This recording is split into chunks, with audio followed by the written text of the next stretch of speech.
G'day, Anders Sorman-Nilsson with you here. Thank you for tuning in virtually.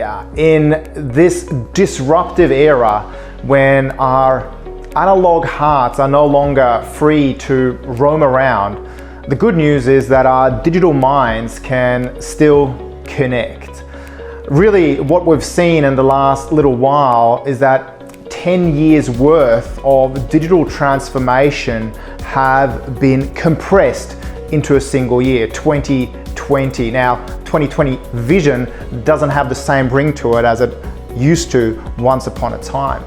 It's great to be back with you, ladies and gentlemen, albeit in the virtual world on this occasion, following up from the Future Workforce Summit back in August 2019, which in many ways feels like decades ago. Courtesy of GW3, all the slides are available to you today. So make sure you go to this URL, bit.ly/transformation region to download them and use them in your scenario and strategic planning moving forward, ladies and gentlemen. As I mentioned, I'm Anders Sorman-Nilsson and I work with a variety of brands around the world, many of whom have been on a similar transformation journey to the one that you're on at the moment. And if digital transformation in some ways is a business necessity today, what we saw during the era of digital disruption was in many ways a dress rehearsal for your business model's digital transformation. And if that was the dress rehearsal, then what COVID-19 has become is really the burning platform for the necessity to quickly digitize your business models, but also to ensure that you really transform and reinvent your business and your region moving forward. In 2013, the then Secretary of Defense in the United States, Leon Panetta, introduced the concept of a new medal for valor. It was essentially for drone operators and cyber defenders. Now, veteran groups raised hell about this, and the proposal quickly got canned, which my father, who's of a military background, having done his bit with international forces both in Afghanistan and Kosovo, fully understood.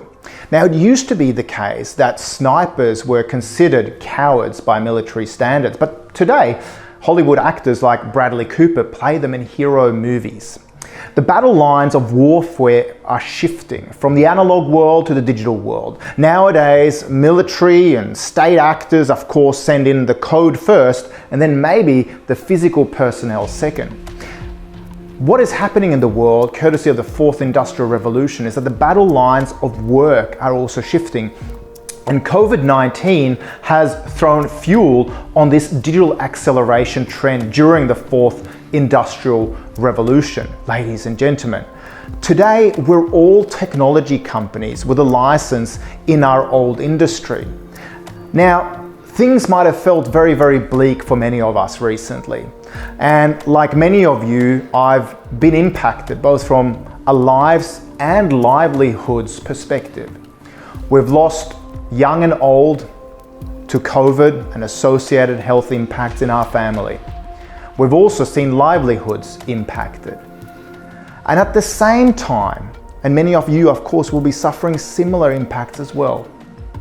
But at the same time, if there was ever a pandemic to be in, really technology has become the lifeline today to keep us connecting to loved ones. What we saw in previous pandemics, such as, for example, during the Black Plague, which killed off 50% of the population in Florence, the latter heart of the Italian Renaissance, and 50% of all the population in Europe, courtesy partly of rats who carried as vectors the plague with them. At the time, in an anti-scientific move, the Pope killed off cats, which were the natural predators of rats, leading to further devastation of the population. But today, science and technology is on our side. Technology has become the lifeline to the humans around us. There's creativity within quarantine. And today, science and technology enable us to think about how we connect with the loved ones around us, and maybe that the digital touch is in fact the most humane type of human touch. It's a new environment where the likes of telemedicine are giving us advice and enabling us to stay connected. We are migrating very, very quickly out of the analog world into the digital world, as I addressed at the Future Workforce Summit in August 2019. But things have been accelerating at an exponential speed. And exponential problems, ladies and gentlemen, require exponential solutions and exponential thinking. We've recently released a Future of Work report together with ING. And in this Future of Work report, what we found amongst Aussies is that 1 in 4 Australians are unsure they have the skills needed for the workforce of the future. In fact, many of us are rethinking what careers we might actually be in a post-COVID environment. We're all retooling and trying to ask new questions, trying to identify, just like you need to, what our present state is and what our future state needs to be competitive in a post-COVID environment. Ask yourself this question. In terms of the present state, what made you successful? Or what legacy adjectives, descriptive words describe your brand, either as a personal brand or as an organization or a region? And what are the differentiating characteristics of your brand that will make you successful tomorrow?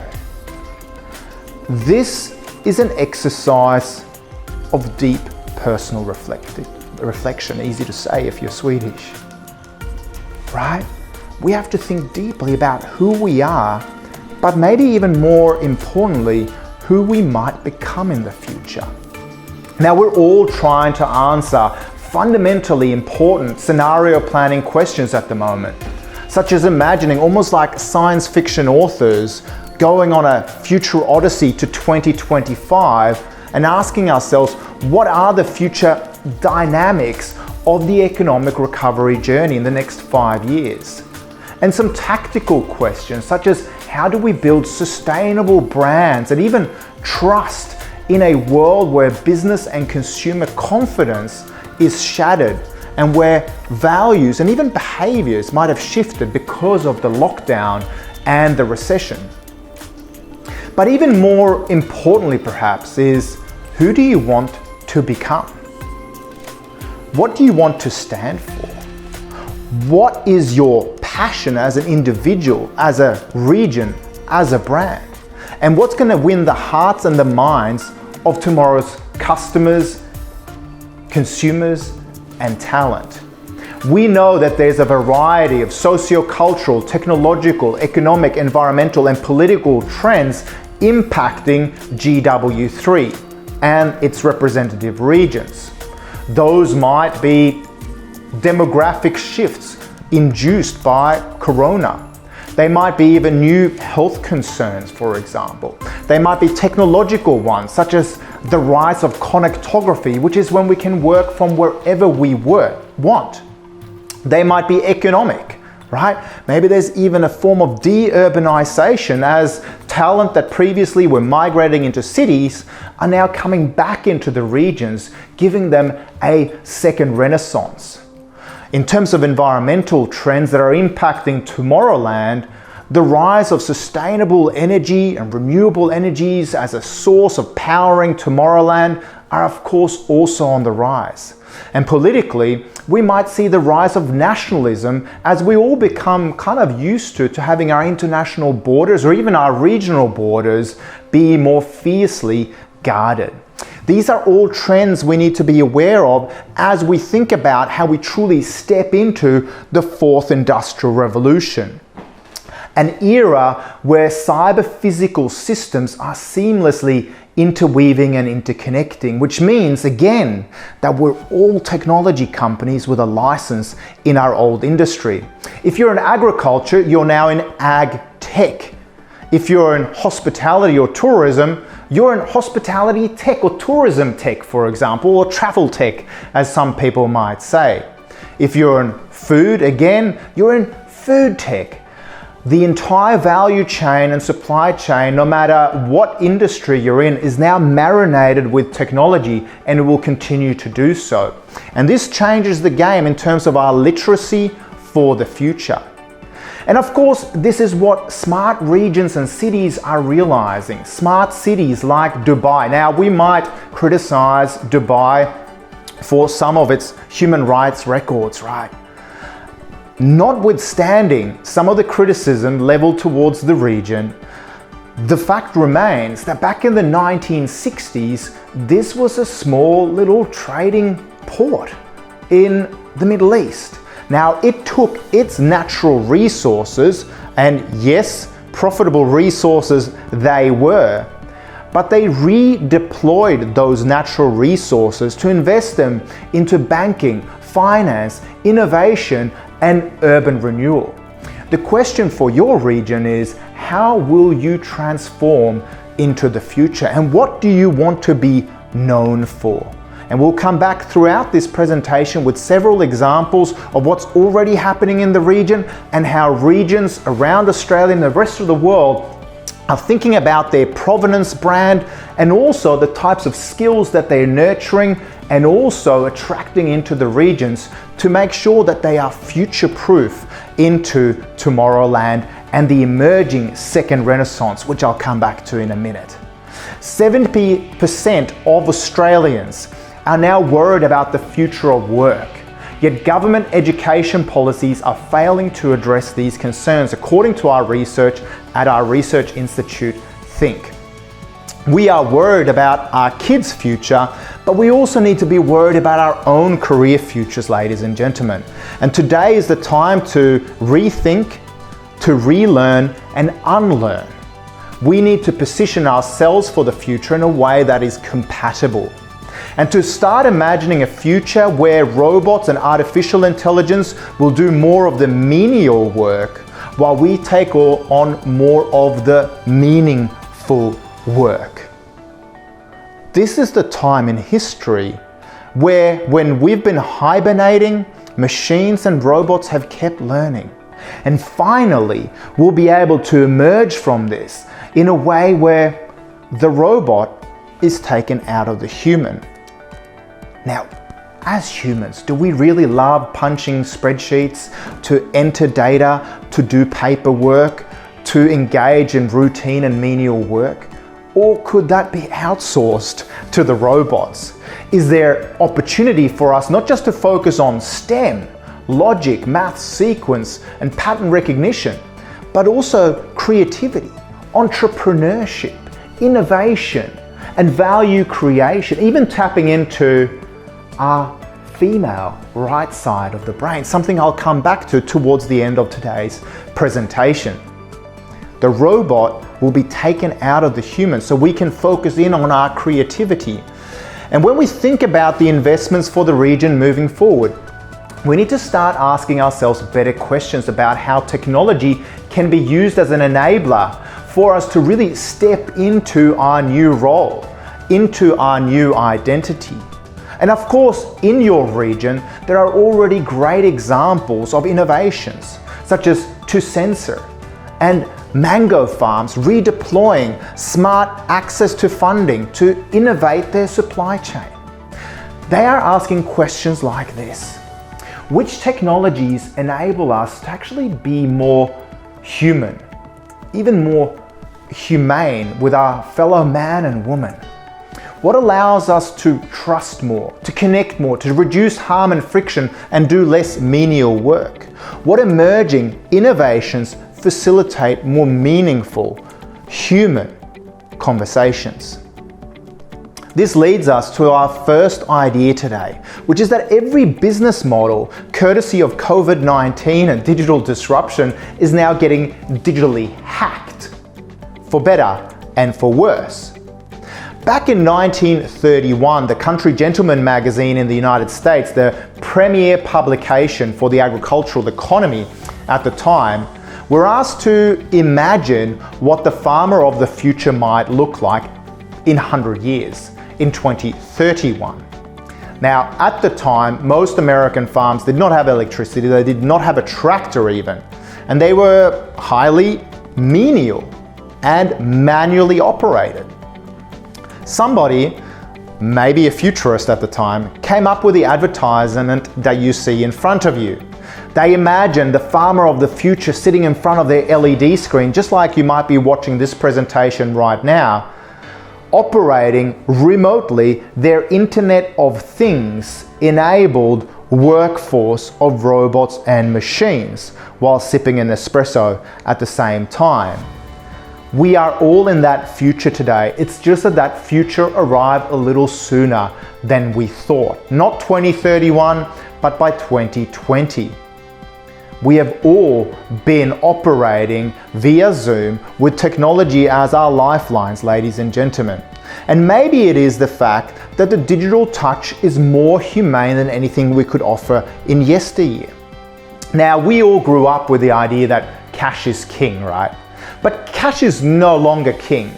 As the great American thought leader George Costanza once said, for everything important in life, it needs to have a physical package. For your cash, there's your wallet.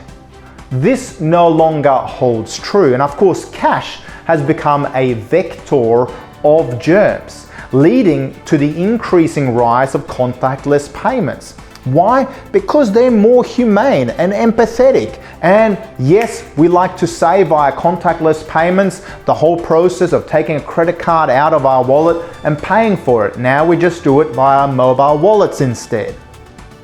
Now, the micro vendors on the streets of Stockholm a few years ago, selling our version of the big issue called Situation Stockholm. These are homeless people trying to get out of poverty, courtesy of selling slow and really fantastic journalism, saw their sales going down month over month. Now, somebody in their management meeting said, is it just the case that Swedes don't have an empathetic heartbeat? Whereas somebody else in that management meeting said, or could it just be the case that we live in the most cashless economy in the world, yet we insist on only taking cash for payment? As a result, they teamed up with a mobile payment provider called iSettle that enabled them to take near-frequency payments, contactless payments, biometric payments, and mobile wallet payments, of course, augmented by credit cards. Sales went up 59% by removing the friction between the positive intent to do business with these brands and the seamless digital execution of doing so. The digital interface in many ways is more humane than anything we could offer in yesteryear. And we have to ask ourselves in an era of COVID how we want to position our brands and engage with our customers tomorrow, like the guys at Seamless. Seamless revolutionized food delivery by letting you order takeout online rather than talking to a person on the phone. And now, we're thrilled to introduce our newest innovation, Seamless No Human.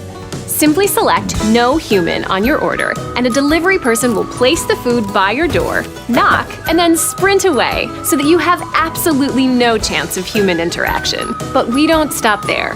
We realize that when you reach down to grab the bag, there could be a human in your hallway. That's why your first No Human order will include the Seamless Food Claw, so that you can grab your food without even the possibility of locking eyes with a human. We're also testing seamless drone delivery so that your order can be delivered right to your window by a non-judgmental robot.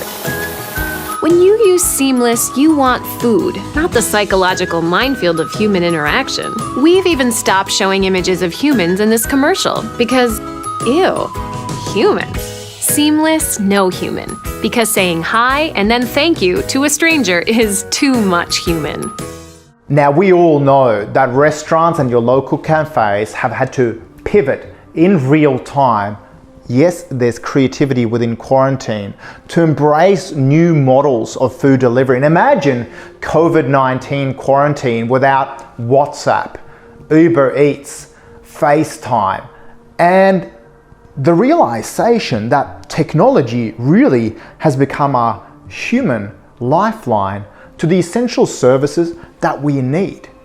Now, apologies if anyone has loved ones, family, friends that were impacted by these two particular events or associated events. Apologies that I'm racing them here in the virtual realm today. I think the second one is a very heartening example of how the future courtesy of technology might in fact be a more humane place than anything we might have seen before. The truck on your left, ladies and gentlemen, is by the same make and model, a dump truck that on Bastille Day in 2016 in Nice, France, was hijacked by a terrorist who then drove that dump truck down the Esplanade, in the process tragically taking 92 lives, 482 people injured from that event, and many more families suffering from the loss of loved ones. Let's contrast this to the truck on your right, built after a 2012 EU directive that stated that every truck on the roads of the EU had to be part of the Internet of Things, had to be equipped with sensors, and had to be equipped with an advanced braking system. Maybe foolishly, or maybe luckily for humanity, the terrorist in the Berlin Christmas market attack of the same year decided to hijack the truck on your right. And not after 1.6 kilometers, but after only 70 meters, with his foot still on the accelerator, the truck shut down the terrorist. The loss of human lives, less than 10% of what we'd seen in Nice only a few months before. Courtesy of the fact that the designers, the manufacturers of this smart truck had coded for humanity, had thought about work, health and safety, and about what might happen if a driver either fell asleep or even if it was hijacked. Now, of course, in the future, if you're a real cynic, you might also say that, hey, in the future, ISIS may just send in the code without any physical human beings. And of course, this is why we all have to continue investing in our cybersecurity, as everything around us that can be connected will be connected over the internet. The question is, do we really step in and trust these new technologies? As innovators in this transformation region, how do we sell the idea virus, excuse the pun, or our new innovation? Just like somebody had to tell us a science fiction story to get us to trust and move from the world we know and our comfort zone into the unknown. Yes, trust, and the definition of trust is really just a confident relationship with the unknown. Great stories about our regions, about our brands, about our personal brands are the things that move somebody from the unknown to the known. It's known as trust through storytelling. Today, we all have to become science fiction storytellers. Just like people started trusting autonomous cars or digital currencies, for example, the way you innovate and the way you tell stories is what truly gets people to adopt and move with your innovations. As a region known for mining, for example, you know that digital really, truly marinates every part of the digital mine. But somebody had to sell you on that concept. Or maybe it was you that had innovated a particular technology. You know that you had to move them from the known to the unknown, to tell them about features, benefits, the humanity and how you code for humanity. As we transform the region, better storytelling about what we stand for is going to be crucial. We know the factory of the future, again, is augmented through technology. From predictive machine analytics, such as what 2Sensor does, for example, we know that we are moving into a world where we can predictively maintain our infrastructure, and these present great opportunities as we move into a new era of manufacturing globally. We know that necessity is the mother of invention. And whether it's the recession or whether it's the COVID lockdown, today, necessity and the burning platform for transformation is here, ladies and gentlemen. The Black Plague set up the first Renaissance. By the tragic loss of human life, the labor force was restructured. Many noble men and women died, as did many peasants. And in the following period, there was a re-empowerment of the peasants in society. Peasants became merchants. Merchants became noble men and women. Courtesy of new investments and the rise of human skills, artisanal skills. We saw a flourishing through investments of the arts, the sciences, and new thought in the first Renaissance. And we are at the early dawn, ladies and gentlemen, of a second Renaissance, a flourishing of human creativity, entrepreneurship, and innovation. I believe your region, through its diversity, through its brain trust, is ideally situated for that world. Some of the greatest brands in the world, through a baptism of fire, either through recessions or even fighting off new customer behaviors by innovating and servicing those customers, are some of the greatest brands we know. JD.com, for example, or Taobao, two business-to-consumer platforms in China, were born out of the SARS epidemic in the early 2000s. We know brands like Uber and Airbnb flourished during the American recession back in the late 20noughties. Some of the greatest brands through history have been born out of a baptism of fire. Ask yourself, if you can survive and thrive during a recession, how good could it be in a second Renaissance if you survive? We're also seeing an increased focus in this pivot to all things digital and renewable, an increased focus on renewable energy, and looking at natural resources such as biofutures, for example. We know that while some people say that little Greta Thunberg wishes she had the PR agency of COVID-19, that she made a lot of noise. She's inspired millions and millions of people around the world, and some of the biggest investment firms and hedge funds around the world to only go towards renewable, for example. She is encouraging businesses and regions around the world to focus in on sustainable development goals and align their businesses in a way that's future-proof. And businesses, big and small, are taking heed. They are listening and they're innovating. For example, in the Riverina in New South Wales, yes, I know we're a little bit south of the border, but there's some cool things happening in aquaculture. And I know your region is looking at sustainable agriculture, regenerative agriculture, etc. What they are doing at Acuna, which stands for flowing waters in the local Aboriginal language, a mining company went in and bought several ponds around the Riverina to see if they could create a renaissance for the Murray cod. Heston Blumenthal is now an investor into this delicious fish. But of course, it's from cradle to cradle. The waste from the fish in these aquaculture ponds is being reused for farmers around the aquaculture farm. This is a way of thinking about the future.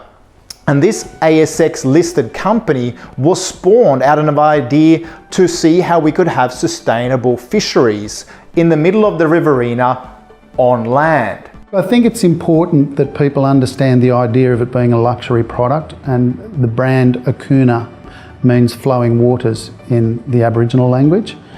We have four foundations to our brand. The first being that our taste credentials are built on real substance. It is a beautiful quality fish, the best freshwater fish in the world. The second thing is that innovation is at our core. So we're always looking for a better way to do things. And through innovation and technology, we've actually produced a better quality product than you could catch in the wild. It tastes better. The third part of our foundation of our brand is that people will value a product with integrity. And so we can give you 100% traceability on the fish. From the day it's born, we can tell you who its mother and father is. We can tell you what it's been fed, what's been in the water, and you understand everything about that fish the day it hits your dinner plate. And the last and perhaps most important aspect is that our product is built around our impact on planet Earth. The catch itself is not growing. And so there's a real risk that the sustainability of our seas won't be there for the future, and companies like ours will need to come through and pick up the slack. How are you thinking differently about your natural assets? Can you transform an idea, or even think about how miners, people in aquaculture, and the local farmers can collaborate on an idea just like this to spawn a global movement? But we know humans can be a little bit hesitant to whatever is new. And in fact, the research from the University of Berkeley has shown us that only 37% of employees would share an innovation or automation idea if they believe they would have to do different work as a result of such technologies being implemented. However, if they operate in a culture, in a region, or an organization that backs innovation, right? If they feel like the technology might make their jobs better, 87% would gladly share such an idea. Ask yourself, are you this culture or that culture? Are you part of the 37 or the 87%? And how do you create an innovation culture in your organization so that no matter what the legacy adjectives were for your brand up until the present moment in time, you are untethered from that and free to explore what it might look like in the future? The science fiction author Douglas Adams once said about our reactions to new technologies: anything that's in the world when you're born is natural and normal and ordinary. It's just a natural part of the way the world works. Anything invented between the ages of 15 and 35 is new and exciting and revolutionary, and you can probably get a career in it. Anything invented after the age of 35 is against the natural order of things. And I think this is how some of us feel. Having said all of this, one of the most beautiful moments every day for me at the moment in my family is when my 3-year-old son goes to bed.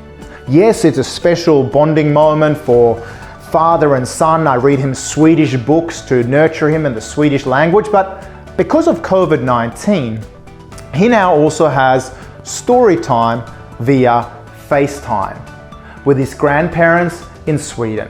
My parents at 12 o'clock noon every day read a story via FaceTime to my son. This is an innovation, even a social human connection that probably may never have really struck us unless it was for the new opportunities that this digitized form of humanity offers. As Talent today, we are now taking life matters into our own hands. And courtesy of technologies, we want to team up with brands, regions, who help us think smart, long-term, and responsibly. Today, we are starting to merge with technology. And according to the Singularity timeline, things are truly going exponential right now. We are at the knee of the curve when things are about to start getting really hectic. Now, the rate of change has never ever been this fast and will never ever be this slow again, ladies and gentlemen. Aren't you happy that you're hearing from a futurist, right? Now, according to the Singularity timescale, 2015 was the year when computing power trumped the brain power of a mouse. Amazing technological achievement, right? But things are about to get really hectic. By 2023, we'll see computing power trump the brain power of a human in New Zealand. Right? It's going to take a little bit longer until it happens up in Mackay and Isaacs. And by 2045, it will trump the brain power of all humans combined.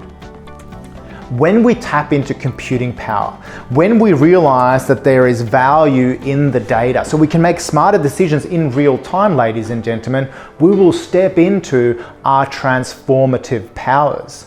We'll start investing based on data and not just gut feel, for example. What is happening today is that we're increasingly fusing with robots, collaborating with them in new ways. And robots, despite all the science fiction movies, are not out to steal our jobs. They're not just replacing us, rather they are augmenting us. Even in terms of industrial robotics, you see the greatest investments at the moment in collaborative robots or cobots. We're increasingly working hand in hand with both artificial intelligence and machines. And in fact, what's happening is that we're all becoming cyborgs, people whose mental and physical abilities are extended courtesy of new technologies, sometimes even built into our bodies, or when we're out in the fields or in the mines, for example, things that are enhancing us, or in the military via exoskeletons. We are all becoming augmented and amplified. And the question is whether there are already skills in your region today, such as through METs, that can be no longer just applied in your old industry of mining, for example, but what other areas of potentiality might there be? Could you apply some of these skills towards robotic exploration of Mars, or even going into space? What about your engineering prowess? How can that be pivoted towards sustainable renewable energies, for example? How do we position also your farming practices and your beef heritage in a way that truly appeals? How do we think about the trends towards things like veganism and vegetarianism in terms of how we think about creating protein? Because maybe that's the business we're in, right? And we can even reimagine eco-sustainability tourism for the Whitsundays. We can always shift and think about our value proposition as a transformation region moving forward. We just need to look at the data, ladies and gentlemen. One of our clients is Lego. And Lego, many of us would have thought of as a toy company for kids. But Lego is not mired in the wisdom of old. They wanted to look at the data. And they saw that increasingly adults, and Google this very, very carefully, by the way, toys for adults, toys for adults. It is a huge growth market. And of course, Lego has been tapping into that through, say, Lego Masters and other ways of tapping into and selling more complex variations towards the engineering side of our brains as adults. They looked at the data and what was happening with consumer preferences. Are you looking at the data as you transform into the future? Today we are augmented with this data to make smarter decisions about our blood, sweat and tears and our investments. A few years ago, maybe a few too many years ago, I ran the New York Marathon spontaneously with 16 hours preparation. I don't recommend you do this at home, ladies and gentlemen. Now, I kind of always knew that the last 39.5 kilometers were going to suck, but at least to my aid, I had a little digital device in my back pocket, both software and hardware, enabled by Nike and Nike Plus and my iPhone. While those 39.5 kilometers were going to suck, I knew exactly how fast I navigated them, how many calories I was burning, if I was going to have to walk a little bit. I could tell the couple of times I slowed down to just hide from the world and go to the bathroom, and I could tell when I also sped up to go through more dangerous neighborhoods. My blood, sweat and tears were monitored. I could, through heat mapping, see how my competition was performing. And if I ever did want to run the race ever again, this bucket list item in life, then I could plan my run better next time around to get from A to B and overtake my competition sooner than at the halfway mark. Now for every step I take, for every breath I make, I know Nike is watching me. And they are able to give me personalized and tailored information based upon their data and what they're collecting about me, making sure that they are on trend, at that they invest their money into where the data is going. They're transforming in a direction where they have data-led insights.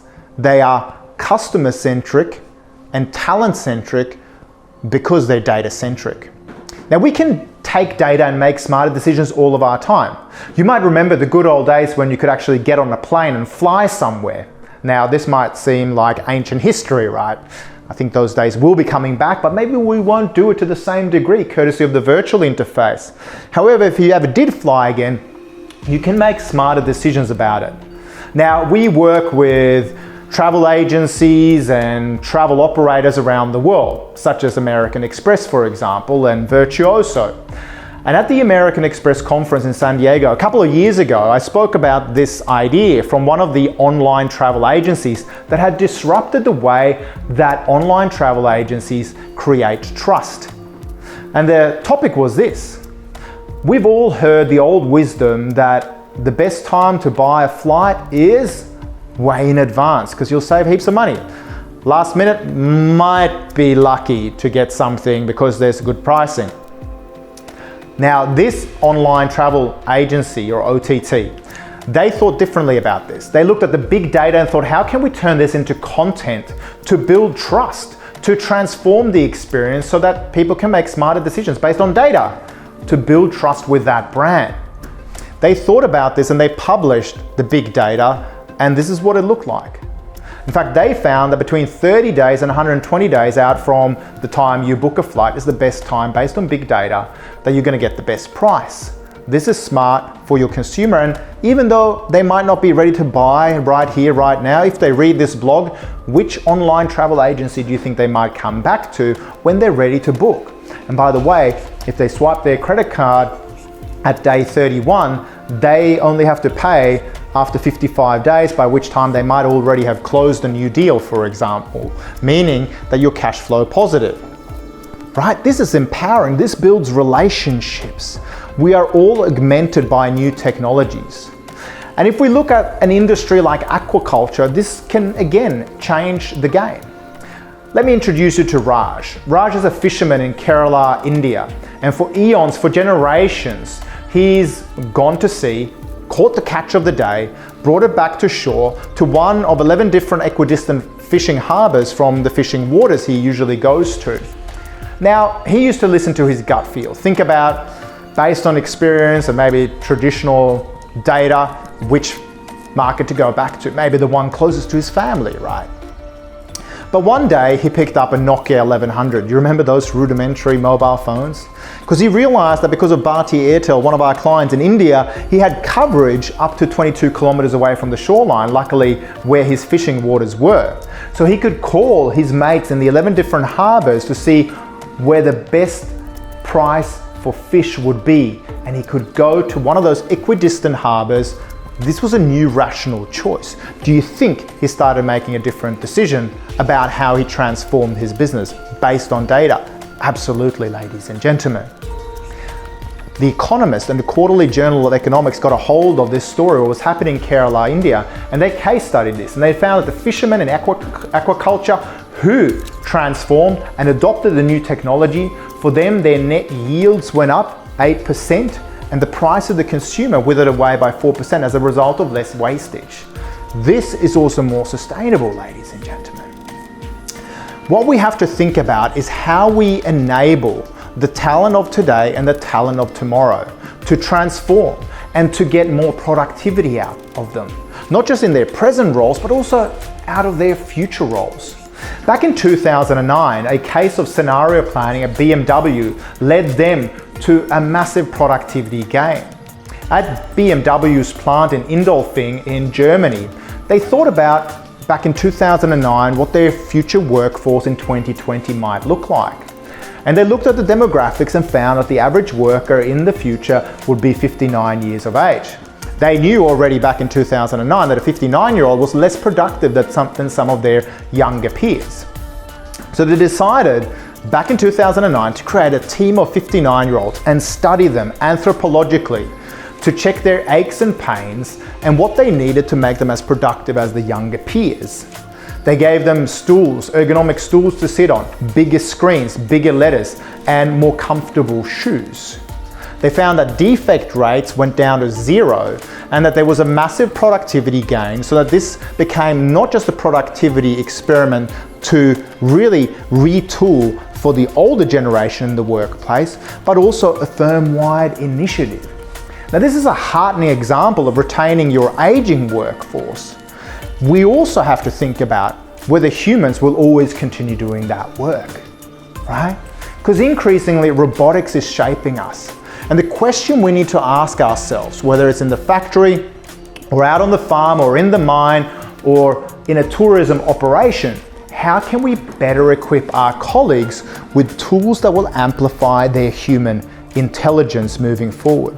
We are living in a transformation economy, and luckily you are a transformation region, ladies and gentlemen. You are well positioned for the future, but we'll have to continue taking steps into that transformation economy, connecting both with digital minds as well as with analog hearts. Now, a few years ago, we were running a consulting project in the south of France, in Languedoc-Roussillon. Now, unless you go there for holidays or unless you have relatives there, you've probably never heard about the region. And one of those reasons for its large anonymity when it comes to things like producing sparkling wines is the fact that they did not protect their intellectual property. In fact, the méthode traditionnelle, or the traditional method for producing champagne, or the tradition champenoise, for example, as the Champagne region later called it, was something the Languedoc-Roussillon area just did not protect or brand well enough. In fact, the method of making champagne doesn't even come from Champagne. It comes from the city of Limoux in Languedoc-Roussillon.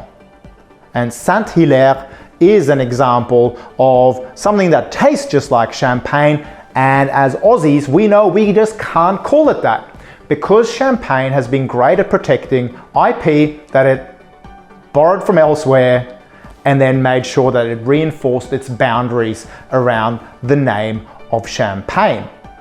When we were consulting with vineyards in the agricultural economy in the south of France and Languedoc-Roussillon, one of our strongest recommendations is that, well, for many people, when we import wines from France, we don't think about Languedoc-Roussillon. I can barely spell it.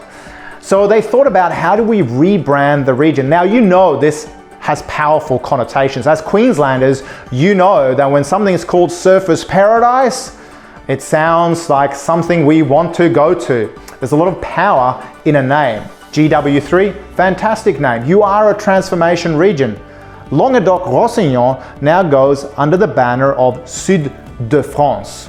Much easier for us Aussies and Swedes to understand, right? It's the south of France. We all understand that. The only time in the year I or other mammals or middle-aged men in Lycra care about French geography is during the Tour de France, right? But south of France sounds like something we want to go to. There's a lot of power in a name. We can all transform as part of the transformation economy.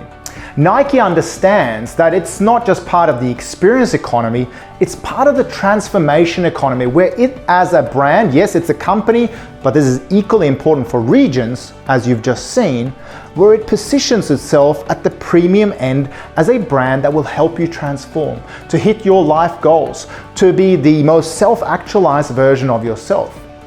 This can be true of any region. Think of Silicon Valley, for example, which heralds itself as a region that will help you as a coder or as an IT immigrant to truly self-actualize. How do you become part of this new economy? Well, sometimes we need to reinvent and reflect on our current assets and think about how they can be digitized or reimagined into the future. In 2019, one of the coolest ways of advertising was via a billboard. This sounds like really old infrastructure, right? But that analog infrastructure has now become digitized and smart. Taking an old idea, digitizing it, and layering it with geometrical and metrological and psychographic data, you can now display advertisements and communications that are deeply relevant to the individual, so that you only get promoted ice cream, for example, on a really hot day in the Whitsundays, for example, or out in the mines, right? You don't want to hear about a hot chocolate. This makes it relevant. old infrastructure, old resources, but a reimagined use. Another case of reinvention or transformation is the city of Detroit. One of, maybe oddly, one of my favorite cities in the United States. And it's not just that I love the Shinola watches that have emerged from this renaissance in this city that back in 2013 was declared bankrupt. Its central railway station became a symbol for the crushing down of the automotive industry and the depression in the city. But through a reimagination of what the city was about, which was about engineering, about great machinery, about understanding how different bits make sense and how they can be repackaged. Brands like Shinola, for example, that makes watches, we associate that with Switzerland and maybe Japan, thought about how do we make really good looking, sort of almost US Americana style watches through taking our machine and engineering expertise and adopting them into something else. Through brands like that, they are now reinventing themselves. Ford has just bought out the old building for the central station in Detroit as they reinvent their wheel, as they transform as a region, so that they can run projects in there and put some of their skunk work innovators in that building to build the future of mobility. If Detroit can do this, we can do this as a region, ladies and gentlemen. Sometimes it takes the question of how can we get 2x the result with half the effort. Now we know about broadacre farming in the region, but now there's urban farms who run vertical farms, ladies and gentlemen. Like at Plenty, for example, where Plenty farms or vertical farms inside of urban environments will average about 100,000 square feet. They can house 350 times more produce than a traditional field farm of a similar size, and they use 1% as much water, no pesticides, and seeds developed for flavor, not durability, to travel long distances. This is a transformational approach to agriculture. And the question is how we adopt and rethink what we actually do as a region, as individuals, and as company and organizations. Lego, back in the early 2000s, was on the brink of bankruptcy. They had to ask themselves, are we just about the brick? How do we reinvent ourselves, or do we simply fold? How do we become relevant in a future where it's increasingly about computer games, virtual games, augmented reality? And they started borrowing ideas from externally. And one of the greatest quotes, and that just highlights the transformation culture at Lego, comes from, and his name is very, very Danish sounding, and it is Tormod Askildsen, easy to say if you're Scandinavian, who said that 99% of the smartest people in the world don't work for us, meaning they could start combining and crowdsourcing ideas from externally. They invited their users and their consumers to create and co-create Lego patterns and buildings and models and scenery. They started, of course, teaming up with the likes of Disney World and Hollywood to create great content as well. They created Lego Masters. All of these things are part of their Digilog universe. Digital entertainment and analog bricks. The two go hand in hand as Lego has transformed and retained its relevance as a brand moving forward. We know as a region, from producer to consumer, from farm to table, from mine to retail, the importance of having digitally verified stories, brands, and quality stamps. As you transform as a region, what are the stamps, the brands that you want to herald? How do you want to position yourself for the future to win both digital minds and analog hearts? We know it's not just about storytelling. It's now about digitally verified storytelling as well. We know through the blockchain that you can tell a story about verified beef its origins, where it came from, the DNA, etc. of Daisy that lands on your plate. We don't just want story, we want food security, courtesy, and digitally verified so that it connects with our digital minds and our analog hearts. How can we be the leaders in this style of technology to really showcase what the region stands for and its pride in agriculture and in its heritage? Back in 2015, the World Economic Forum released a report on 2015 skills and 2020 skills. And you can see that there's been a massive shift in terms of the essential skills that we'll need for the future, what they heralded as the future back in 2015. There is a movement, ladies and gentlemen, slightly away from STEM, or sciences, technologies, engineering, and maths. Increasingly, those essential skills have to be complemented with our right brain. Our right brain, which is less like Dr. Spock and more like Captain Kirk. It's about innovation, emotional intelligence, creativity, and entrepreneurship. We have to become more whole brain as we think about the skills of the future. Why? Partly because robots and AI will do the left brain stuff really well. And they will take a little bit longer to move beyond efficiency to creativity. Efficiency is for robots at the moment, but creativity is still for humans.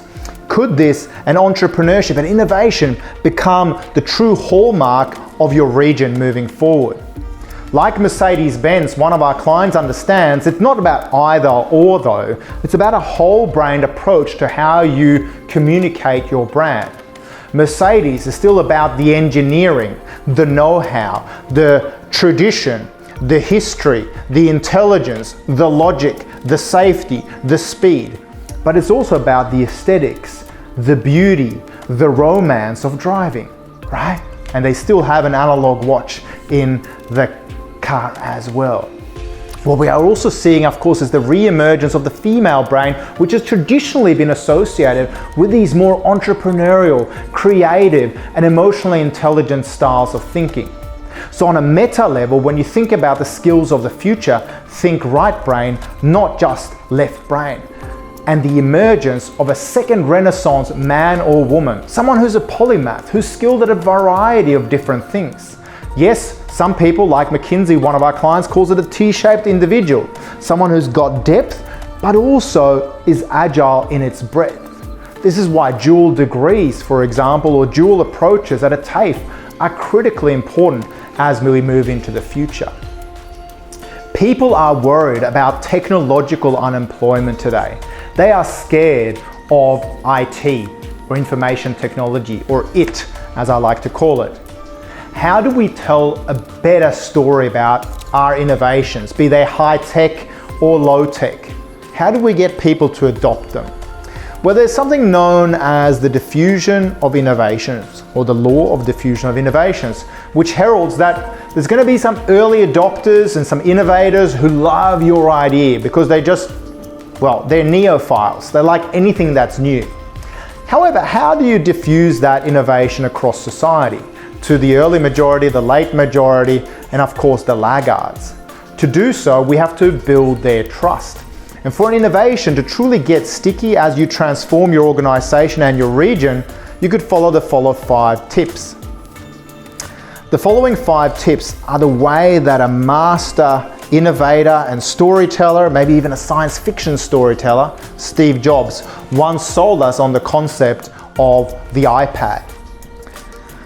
At the launch event on the 27th of January in 2010, he outlined the relative advantage of this new technology. He said everyone's got an iPhone, everyone's got a laptop, but here's this third category device known as an iPad. And he made mental space for us to adopt this new technology. He then said it's compatible with your ecosystem of iTunes and content that you've already downloaded. So it just works into your ecosystem of Apple products. He then, through very smart and sometimes user-generated content like videos of toddlers, babies, and the seniors in society who were playing with this new technology, he also showcased that it was very, very simple to use. You could also go in and trial it with a Genius or in a workshop at the Genius Bar in any of its locations around the world, or get the latest information on how to make the switch digitally as well. And finally, it became easy to observe people with their iPads. There was a novelty factor to it. And of course, people prior to now wearing cigarette butts in their ears, people were using white headsets as they were interacting or reading on their iPads. Relative advantage, compatibility, complexity versus simplicity, trialability, and observability. Ask yourself your innovations, your transformative ideas, how are you selling them, ladies and gentlemen?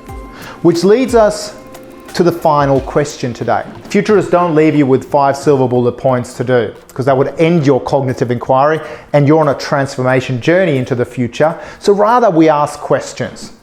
Imagine that it's now 2025 and on your watch, your company, your brand, your region went belly up on your watch. What were the trends that you just missed? What were the signals that you chose to ignore? And what were the artificial resource or human resource investment decisions that you delayed, kicked down the road, as it were, that led to that demise? And instead, what change, what transformation will you make today to prevent that from happening? If we cast our minds back for a moment in time, ladies and gentlemen, we know that plagues and pandemics have a history of spawning workforce mobility and transformations.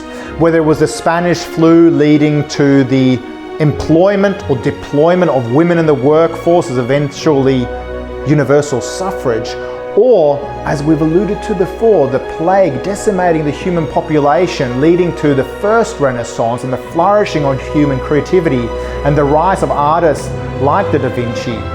We now see Leonardo da Vinci also leading to the Da Vinci surgeon, where humans and robots play in tandem. And this presents an opportunity for all of us to get the best out of our human intelligence augmented with artificial intelligence. But we see the rise of the right brain, of entrepreneurship, creativity, innovation, and emotional intelligence rising as we rethink the skills and what the essence of our region is. This is not about throwing away the analog baby with a digital bathwater, but rather enhancing our heritage and reinventing, reimagining how it can be deployed for the future. See you in that future.